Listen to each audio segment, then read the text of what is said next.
nderuar shikues, ju përshëndes. Do t'jemi së bashku në minutat e ditarit informativ, ku ndër të tjera do të ndiqni. Dita e 4 e protestës së fermerëve grek sjell sërish bllokimin e aksit rrugor Kakavi Janin. Drejtoria kufitare e policisë Gjirokastër njofton se rruga do të mbetet e mbyllur nga ora 19 e ditës së sotme deri në një njoftim të dytë. Në kuadër të ditës ndërkombëtare të personave me aftësi të kufizuara, institucionet dhe organizata në Gjirokastër po zbatojnë një program 6 mujor për nxitjen e punësimit, ku janë përfshirë 37 persona në nevojë. Drejtoria rajonale e punësimit dhe organizata partnere trashëgimi kulturore pa kufi po krijojnë kushte më gjithëpërfshirëse për aftësimin profesional dhe integrimin në tregun e punës. Deputeti Ardit Bido deklaroi se mandarinat e Konispolit janë goditur nga një sulm mediatik i grosistëve që synojnë të futin produkte të importuara, duke ulur çmimin për fermerët. Gjatë fjalës së tij në kuvent, Bido foli gjithashtu për përmbytjet që kanë prekur Sarandën, Delvinën dhe Konispolin, ku kërkoi dëmshpërblime për fermerët dhe bizneset e dëmtuara. Policia e Gjirokastrës ka nisur aktivitetet ndërgjegjësuese në kuadër të fushatës 16 ditët e aktivizimit kundër dhunës ndaj grave dhe vajzave nga shkolla e mesme Thoma Papapano. Specialistët e seksionit të dhunës në familje informuan të rinjt mbi mënyrat e parandalimit të dhunës, raportimin e rasteve dhe rëndësinë e mbrojtjes së viktimave. Ju njohim tani më gjerësisht. Dita e 4 e protestës së fermerëve grek sjell sërish bllokimin e aksit rrugor Kakavi Janin. Drejtoria e policisë kufitare në Gjirokastër njoftoi se rruga do të mbetet e mbyllur nga ora 19 e ditës së sotme deri në një njoftim të dytë. Vetëm automjetet me emergjenca shëndetësore do të lejohet të qarkullojnë. Policia kufitare Kakavi, nëpërmjet qendrës së përbashkët të shkëmbimit të informacionit, ka marrë informacion nga policia greke për protestën e fermerëve në kryqëzimin e fshatit Kallpaq, e cila ka shkaktuar bllokime të mëdha rrugore. Fermerët grek protestojnë për reduktimin dhe vonesat në pagesat e subvencioneve, si dhe për rritjen e kostove të prodhimit, duke shkaktuar përplasje me policinë dhe pengesat të mëdha në qarkullimin rrugor. Qytetarët këshillohen të planifikojnë udhëtimet në orare të tjera për të shmangur vonesat. Në kuadër të ditës ndërkombëtare të personave me aftësi të kufizuara, institucionet dhe organizata në Gjirokastër po zbatojnë një program 6 mujor për nxitjen e punësimit, ku janë përfshirë 37 persona në nevojë. Drejtoria rajonale e punësimit dhe organizata partnere trashëgimia kulturore pa kufi po krijojnë kushte më gjithëpërfshirëse për aftësimin profesional dhe integrimin në tregun e punës. Ndërkohë që përfituesit e shohin këtë program si një mundësi reale për të fituar eksperiencë dhe pavarësi në punë. Në Drejtorinë Rajonale të Punësimit në Gjirokastër është çelur programi 6 mujor i nxitjes së punësimit, i cili synon mbështetjen e personave në nevojë, kryesisht atyre me aftësi të kufizuara, që kanë të pamundur të punësohen në forma të tjera. Në kuadër të këtij programi janë përfshirë 36 përfitues. Social është një program pilot, është hera e parë në zyrat e punës që aplikohet dhe ka nisur me 37 veta. 37 nga të cilët 14 persona janë AK me aftësi të kufizuara, 2 persona janë që shoqërues të personave me aftësi ndryshe dhe pjesa tjetër janë të regjistruar në zyrat e punës dhe kanë mbi 6 muaj të cilët nuk janë punësuar. Pra, u vim në ndihmë një kategori njerëzve të cilët e kanë të pamundur të punësohen në forma të tjera dhe në këtë mënyrë i futim në këtë programin 6 mujor, reintegrim social, ku këshillohen, trajtohen, rekomandohen dhe përkundrejt një pagese që është prej 8.000 lekë të reja dhe jo vetëm, për personat AK është 10.000 lekë të reja. Nëse kanë fëmijë në ngarkim deri në arsimin fillor marrin 4.000 lekë shtesë, nëse janë me distancë marrin edhe shpenzimet e transportit, pra të vim sa më shumë në ndihmë këtyre kategorive. Në këtë nismë janë përfshirë edhe organizata partnere të cilat kontribojnë në zbatimin e aktiviteteve dhe në krijimin e kushteve sa më gjithëpërfshirëse për përfituesit.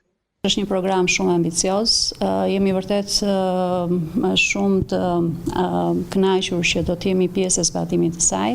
Një mbështetje e cila kuptohet ka vështirësitë e veta, pasi grupet janë të kategorive të cilat janë në nevojë, por qëllimi final pikërisht ky është që ne të arrijmë që këto punëkërkues pa punë në fund të trajnimeve që ata do marrin, formimit profesional apo edhe aftësive të tjera, të mund të dalin nga kjo skemë dhe të jenë nesër forca aktive në tregun e punës. Dhe pjesëmarrësit e vlerësojnë programin si një mundësi të rëndësishme për të fituar eksperiencë dhe për të integruar në tregun e punës. Këto programe janë që të vlerësojmë neve si papunë që jemi, janë një gjë e mirë që të përfitojmë nga kjo përpunësimi, që të kemi në një punë të ardhshme. Këto programe na vijnë shumë në ndihmë. Këto programe konsiderohen një hap i rëndësishëm drejt krijimit të mundësive të barabarta për punësim dhe përfshirje sociale, duke i dhënë personave me aftësi të kufizuara jo vetëm mbështetje financiare, por edhe mundësim për të ndërtuar aftësi të reja dhe për të qenë pjesë aktive e tregut të punës. Deputeti Ardit Bido deklaroi se mandarinat e Konispolit janë goditur nga një sulm mediatik i grosistëve që synojnë të fusin produkte të importuara, duke ulur çmimin për fermerët. Gjatë fjalës së tij në kuvend, Bido foli gjithashtu për përmbytjet që kanë prekur Sarandën, Delvinën dhe Konispolin, ku kërkoi dëmshpërblim për fermerët dhe bizneset e dëmtuara. Deputeti i Partisë Socialiste Ardit Bido deklaroi në kuvend se prodhimi i mandarinave në Konispol është goditur nga një sulm i orkestruar mediatikisht, i cili sipas tij ka ndikuar në uljen e çmimit për fermerët, ndërsa në tregjet urbane mandarina shitet mbi 100 lekë për kilogram. Sipas Bidos, kjo situatë është shkaktuar nga interesat e grosistëve që synojnë të fusin në treg mandarinat e importuara, duke krijuar presion mediatik dhe konfuzion te konsumatorët. Një sulm i cili vjen prej grosistëve të cilat duan të sjellin mandarinat të importuara dhe organizojnë sulme mediatike me gjasme se këto mandarina kanë dalë me pesticide. Në asnjë rast nuk ka asnjë analizë që nxjerr mandarinat e Konispolit me pesticide. Dua të falenderoj Ministrin e Bujqësisë për praninë gjatë javës kaluar në Konispol, i cili e ngriti këtë çështje, e deklaroi këtë publikisht, por besoj se është çasti që ne të veprojmë në shërbim të këtyre njerëzve punëtor të një zone e cila prodhon sasinë më të madhe të mandarinave për tregun shqiptar, i prodhon me cilësi, punon një vit të tërë pikërisht për këtë ditë. Duhet të veprojmë përmes gjithë organeve shtetërore, përmes hetimit tatimor, përmes gjitha institucioneve, e veçanërisht duke deklaruar publikisht të vërtetën e madhe që ky është një sulm i padrejtë që u bëhet atyre fermerëve. Ai u ndal gjithashtu te situata e përmbytjeve që kanë prekur zonat e Sarandës, Delvinës dhe Konispolit, duke shkaktuar dëme të konsiderueshme në toka bujqësore, banesa, blegtori dhe bletari. Dua të theksoj që dëmet ishin të mëdha. Dua të falenderoj në radhë parë si Ministrinë e Mbrojtjes, forcat e armatosura që u gjendën që në çast parë dhe fatmirësisht nuk kemi dëme njerëz, ashtu dhe Ministrinë e Bujqësisë dhe Drejtorinë e Ujitjes dhe Kanalizimeve, Bordin e Kullimit, të Fierit që u gjendën që në çastin e parë, dhe padyshim që do të dëmshpërblehen të gjitha shtëpitë e dëmtuara, të gjitha kokët e lektorive të cilat u dëmtuan, ngordhën, ashtu edhe bletaria e zonës. Mirëpo është e nevojshme që të kemi më shumë vëmendje në këtë drejtim edhe për ullinjt e dëmtuara dhe për bizneset e dëmtuara. Bido theksoi se rreshtet intensive të ditëve të fundit kanë vënë në vështirësi bashkitë e Konispolit, Sarandës dhe Delvinës, ku disa fermerë kanë pësuar dëmtime të mëdha, ndërsa probleme janë evidentuar edhe në infrastrukturën rrugore dhe veprat hidrike. Argjinatura e dëmtuar e lumit Bistric u restaurua plotësisht falë ndërhyrjes së strukturave vendore dhe qendrore. Punimet e shpejta ndihmuan në stabilizimin e situatës dhe përmirësimin gradual të zonave të përmbytura. Deputeti Vasil Lajo deklaroi se ka qenë pranë qytetarëve gjatë gjithë ditëve të vështira, duke ndjekur nga afër situatën.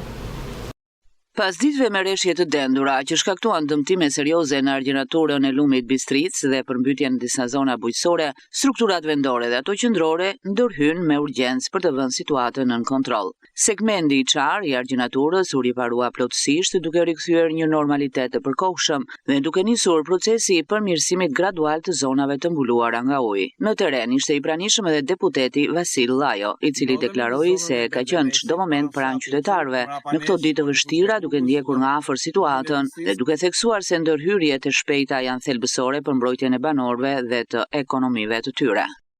Ndodhemi në zonën e Berdeneshit, pranë fshatit Çuk, mrapane shikoni fushën e Vurgut, shikoni lumin e Bistricës, i cili para disa ditëve nga rreshtet e shumta shpërtheu çau dhe argjenaturën që ndodhet pranë meje dhe përmbyti gjithë fushën e Vurgut. Mbas disa ditë punimesh dhe për sistemimin e argjenaturës, sot situata është më e stabilizuar. Vazhdon të ketë ujëra në pjesën ndryshme të fushës së Vurgut, por sidoqoftë kullimi ka bërë punën e vet, fushat janë liruar nga uji shumë dhe po punohet për sistemimin e argjenaturës deri në gjatësinë e saj deri në Kranek. Kjo është një ngjarje që ka ndodhur që do të rrallë, fenomen i cili nuk përsëritet çdo ditë, por sidoqoftë dhe aq rrallë sa ndodh duhet të jetë një mësim për të gjitha forcat dhe për gjitha strukturat vendore ose qendrore për të sistemuar situatën dhe sidomos të banorën për të pasë kujdesin vetë për të vojtë jetën e tyre, gjën e gjallë, pimët dhe të gjitha të tjera produktet që ata në vitet të tëra mundohen të prodhojnë etiket për suksesin dhe prodhimin e vetë. Për këtë arsye, duhet që çdo vit neve të monitorojmë situatën e lumit të Bistricës dhe mbi të gjitha mos u bëjmë ndërhyrje të panevojshme pa leje teknike për të cilat do të sistemojnë me përgjegjësi gjithë shtratin e lumit. Punimet u zhvilluan me ritme të larta nga ekipet e emergjencave civile, bordi kullimit dhe bashkia, të cilat punuan për të forcuar bregun e lumit dhe për të shmangur rrezikun e përhapjes së mëtejshme të ujrave. Rikonstruksioni i argjenaturës vlerësohet si një fushë betejë fituar ndaj situatës së përmbytjeve, ndërsa autoritetet paralajmërojnë se puna do të vijojë deri në garantimin e plotë të sigurisë në zonë. Policia e Gjirokastrës ka nisur aktivitetet ndërgjegjësuese në kuadër të fushatës 16 ditët e aktivizimit kundër dhunës ndaj grave dhe vajzave. Nga shkolla e mesme Thoma Papapano, specialistët e seksionit të dhunës në familje informuan të rinjt mbi mënyrat e parandalimit të dhunës, raportimin e rasteve dhe rëndësinë e mbrojtjes së viktimave. Këto aktivitete synojnë forcimin e bashkëpunimit mes institucioneve dhe komunitetit për një mjedis më të sigurt për fëmijët dhe familjet e tyre. Në Gjirokastër, Drejtoria Vendore e Policisë në bashkëpunim me Zyrën Vendore Arsimore Gjirokastër Libohov organizuan aktivitet sensibilizues me nxënësit e shkollës industriale Thoma Papapano me moton Stop dhunës ndaj grave dhe vajzave, sidomos dhunës digjitale. Specialistja kundër dhunës në familje Diana Haxhiaj thekson rëndësinë e ndërgjegjësimit të rinjve për rreziqet që sjell dhuna digjitale, një formë dhune që po merr përmasa gjithnjë më të mëdha edhe në vendin tonë. Ndryshim nga vitet e tjera, motua këtë vit është Stop dhunës ndaj grave dhe vajzave, veçanërisht dhunës digjitale. Një fenomen që ka marrë për masa të gjëra globale, një fenomen i cilësuar shumë i rrezikshëm dhe nga ekspertët e kësaj fushë. Dhuna digjitale është një reflektim i dhunës reale. Në fakt, është e rrezikshme sepse përfshin një audiencë shumë të gjerë, është një dhunë afatgjatë, është një dhunë psikologjike e vështirë afatgjatë, siç e tham dhe pak më parë, që shpeshherë ka rezultuar edhe në akte fatale të viktimave të kësaj dhune. Sipas Haxhiajt, edhe në qarkun e Gjirokastrës ky fenomen është i pranishëm dhe rreth 30% të anketuarve kanë përjetuar një formë të dhunës digjitale. Rreth 30% e këtyre viktimave të dhunës në marrëdhëniet familjare kanë përjetuar një dhunë digjitale ose një lloj shantazhi, keqpërdorimi të rrjeteve sociale nga autor të kësaj vepre penale ose ndërhyrje në jetën private për ndjekja e fenomene të tilla. Në përgjithësi kjo shprehje e dhunës, siç është dhuna digjitale, që bëhet nëpërmjet internetit, platformave digjitale, rrjeteve sociale, nuk është sankcionuar saktësisht në të gjitha kodet e drejtësisë penale. Ndaj ekspertët e kësaj fushë realisht janë duke punuar për një draft për të futur dhe këtë lloj fenomeni që përdoret me anë të këtyre rrjeteve sociale ose platformave, sepse dim që teknologjia ka ecur shumë para, inteligjenca artificiale ka bërë që ky fenomen të sofistikohet dhe duke mos qenë një fenomen i drejt për drejt, real por virtual, ka bërë të pamundur dhe zbulimin e autorëve dhe kjo ka vështirësuar punën. Haxhia i shton se në rajonin New Gorge do vit zhvillohen fushata sensibilizuese të organizuara nga bashkia, shkollat dhe institucionet e ndryshme. Ato nisin me datë 29 nëntor në ditën ndërkombëtare për eliminimin e dhunës ndaj grave dhe përmbyllet me 10 dhjetor në ditën ndërkombëtare të drejtave të njerëzit. Siti antik i Antigones, vetëm 15 km larg qytetit të Gurt, është vizituar nga afro 400 turistë më shumë se një vit më parë. Aktualisht në të përkryen riparime mirëmbajtëse për t'i paraprirë sezonit të ardhshëm. Ndërsa sezoni turistik konsiderohet të mbyllur për parkun arkeologjik të Antigones në Gjirokastër, fokusi është vënë te mirëmbajtja. Drejtori i parkut, Shkëlqim Guçe, thotë se po punohet kryesisht për pastrimin e monumenteve nga myshqet, ndërhyrjen në kanalizimin e ujrave dhe përforcimin e tabelave. Është një moment kritik, sidomos me Shirat e Vjeshtës, për arsye se Antigonea ndodhet në një lartësi ku ka dhe kodra brenda territorit të saj dhe prurjet nga lagështira bëjnë punën e tyre që kërkon një kujdes të jashtëzakonshëm, sidomos specifik për monumentet sepse krijojnë myshje mbi monumente. Pra, momenti që ne po flasim është një moment kritik për monumentet nga lagështira, kështu që stafi i Antigones është duke hapur rrugët për forcimin e tabelave dhe pastrimin e myshkeve dhe të dherave nga lagështira. Këtë vit Antigonea priti 3500 vizitorës, e 400 më tepër se një vit më parë. Për rritjen e vizitueshmërisë, Guçe kërkon vendosjen e linjave turistike. Është për të thënë që sezoni i këtij viti krahasuar me vitin 2024, normal që kishte rritje, nuk mund të themi se ajo ka tejkaluar ato që ne parashikonim, por ka një rritje që është për tu përmendur. Vizitorët pothuajse kanë qenë dhe edhe janë, vazhdojnë, por tani ka rënë numri i tyre, sidomos francez, gjerman, më tepër nga Europa qendrore. Parku arkeologjik i Antigones ka këto site kaq të rëndësishme siç është dhe Adrianopoli, por problemi është që Stina e Dimrit ka një lloj qetësie për arsye të vështirësisë që ka distanca e parkut arkeologjik nga qendra e qytetit.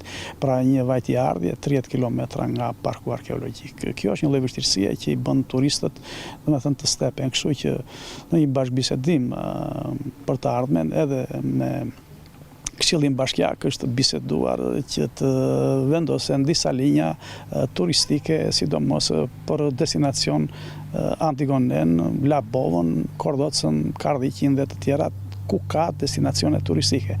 Kështu që shpresojmë Antigonea të ketë një lloj prioriteti për të vizituar edhe në mënyrë të tillë duke pasur një lloj menaxhimi ndryshe.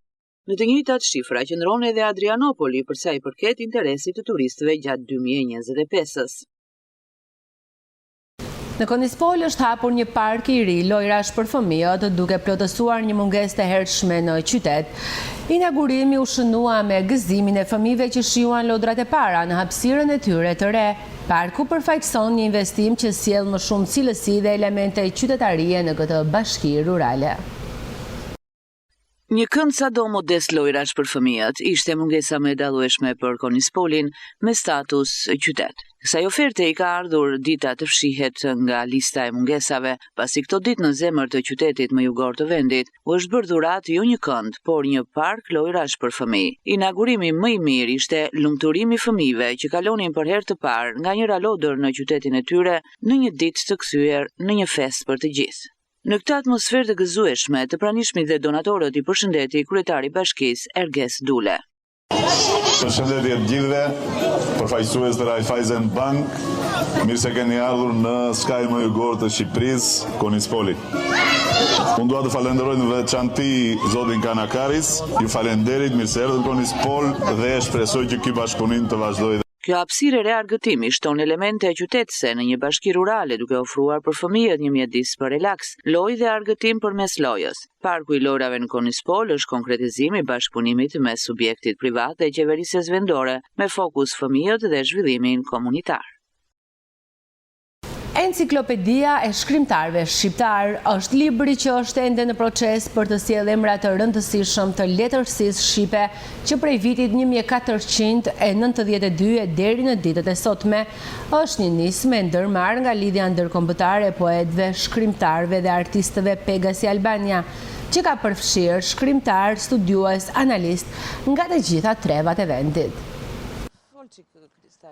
Lidhja ndërkombëtare e poetëve, shkrimtarëve dhe artistëve Pegasi Albania është duke punuar për hartimin e enciklopedisë së shkrimtarëve shqiptar. Puna e nisur që në 2012 do të përfundojë pas 2 vitesh dhe do të përmbledh në të figura që i kanë dhënë letërsisë shqipe që prej vitit 1492. Ndër ata që kanë punuar fort për këtë botim të jashtëzakonshëm është edhe shkrimtari, studiuesi dhe analisti kosovar me banim në Gjermani, Zekeria Idrizi, i cili ndër të tjera ka shkruar 10 vëllimet kolanës portrete shkrimtarësh. Ka 2 vjetë e gjysmë që punoj në kuadrë të enciklopedisë shkrimtarëve shqiptar. Personalisht jam autori 10 vëllimeve, diku afro 5500 faqe që bëhet fjalë për poetët, shkrimtarës, studiuesit shqiptar. Nga mesjeta, nga viti diku 1473, duke filluar me Lek Matrëngën, Xhonxhin Garzullin, Barletin Buzukun, siç e dimë, këtej deri ke rilindja kombëtare, pas rilindjes deri në ditët e sotme nga gjitha trevat shqiptare etnike nga Diqëdhuni Ilirik dhe nga mbar diaspora jon, kudo globit që gjenden shqiptarët. Dhe këtu në këtë kuadër kemi edhe albanologët ndërkombëtar, albanologët e huaj nga bar globi që kanë shkruar me konsiderat të lartë në mënyrë studimore për gjuhën, letërsinë shqiptare dhe në këtë kuadër që kanë dhënë kontributin. Unë kam bërë vëllimin e 10 që më ka dhënë për detyrë presidenti profesor Kristar Shabani dhe unë kam kryer me dinjitet dhe të 10 vëllimet ja kam dorëzuar këtu në Gjirokastër profesor Kristar Shabanit. Në këtë ardhje të parë në Gjirokastër, Zekeria ka shprehur edhe përshtypjet për qytetin e Gurt. Unë në jetën time dhe gjatë studimeve kam qenë në Mekë, Medinë, në Kairo, në Egjipt, kam qenë në Sarajevo, Zagreb, kam qenë në Zvicër, 5 vjet kam punuar në shumë qytete të Zvicrës në perëndim, 30 vjet punoj në Berlin, në Gjermani dhe kam punuar në shumë qytete të Gjermanisë, ku jam edhe sot me familjen time, bashkëshortët dhe fëmijët.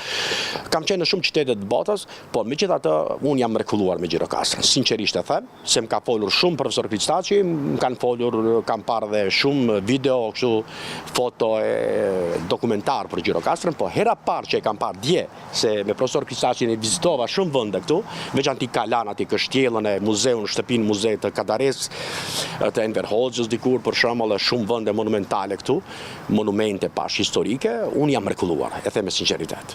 I mrekulluar me bukuritë natyrore që ka me këto peizazhe që i ka dhënë Perëndia që ja ka dhënë Gjirokastrës. Është një punë kolosale që po bëhet për të sjellë në gjuhën shqipe për herë të parë këtë enciklopedi me një mbështetje të jashtëzakonshme të Institutit Albanologjik të Prishtinës. Prej gjysmë shekulli, Skënder Lamaj vazhdon të japë jetë artit të rrobaqepsisë duke ruajtur traditën ndaj punës së dorës. Me mjeshtërinë e tij të rrallë dhe besnikërinë ndaj zanatit, ai mbetet një nga figurat më të respektuara në qytetin e Konispolit. Rruga e tij është një shembull i vlerës së punës, pasionit dhe trashëgimisë së zanateve shqiptare. Skënder Lamaj, 70 vjeçari nga qyteti i Konispolit, është një nga mjeshtrit më të vjetër të rrobaqepsisë në zonë. Prej më shumë se 50 vitesh ai është përkushtuar këtij zanati, të cilin e konsideron jo vetëm profesion, por edhe pasion të jetës.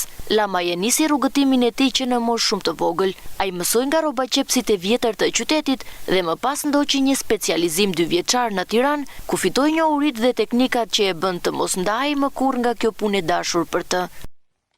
Kam rreth 57 vjet që punoj.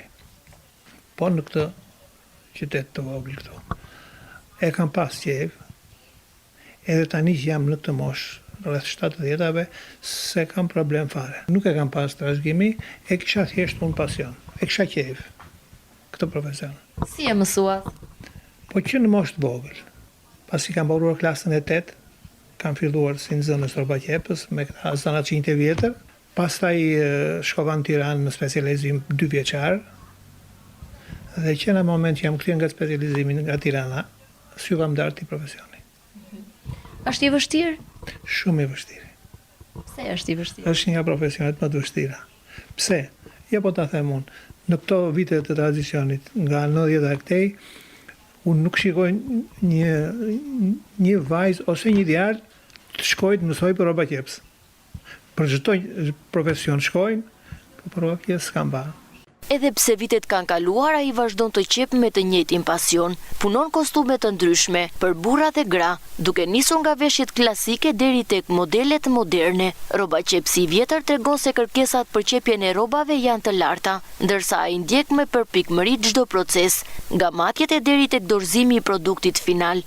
Çdo ditë në punishten e tij të vogël ai përballet me kërkesa të shumta, duke e mbajtur zanatin gjallë me kujdes, durim dhe profesionalizëm. Ai tregon se puna e tij kërkon orë të tëra për qëndrim, por dashuria për robaqepsinë e bën çdo sfidë më të lehtë. Çfarë qepni kryesisht? Unë qep nga të gjitha. Qep kostume, qep pantallona. Po të them edhe grash, fustane, bluza, funde. Klientët i kam nga çdo vend, edhe nga Saranda, nga Ksamili, po edhe nga fqinjit tanë, nga këto zonat e Grekut këteja. Ju njohin? Po, jam person i njohur, më vinë plot. Goxha punë kam. Ka kërkesa? Ka shumë kërkesa. Njerëzit janë mësuar që i marrin rrobat e gatshme, po ka edhe kërkesa shumë që i bëjnë me porosi. Unë punoj gjithmonë me porosi, nuk punoj që i bëj të gatshme dhe dal i shes. I punoj vetëm me porosit klientit. Konkretisht në dorë kam një kostum. Është një klient e kam nga qyteti Sarandës. Kostum serioz, rreth 50. Ka shumë detaje? Ka, shumë. Sa e vështirë është të përgatitësh? Kostumi është një proces shumë i vështirë, sidomos xhaketa. Që të bësh një kostum të paktën 3 ditë e gjysmë deri në 4 edo. Një kostum. Skënder Lama i ndjen keqardhje që ky zanat po mbetet gjithnjë më pak i përhapur. Ai u bën thirrje të rinjve ta mësojnë dhe ta vlerësojnë robaqepsinë, pasi sipas tij është një profesion me shumë të ardhura dhe një zanat që nuk duhet të humbas. Na vjen shumë keqardhje edhe për zanatin, por edhe për zonën, por edhe për këtë qytetin tonë, që të rinjt largohen gjithmonë më shumë. Do ju jepnit ju për zanatin e robaqepsit? Unë jep këtë këshill që kjo është një profesion shumë i bukur, shumë i mirë dhe u bëj thirrje të shkojnë ta mësojnë se nuk do jenë keq. Sa do e vazhdoni zanatin e robaqepsit? Po kismet.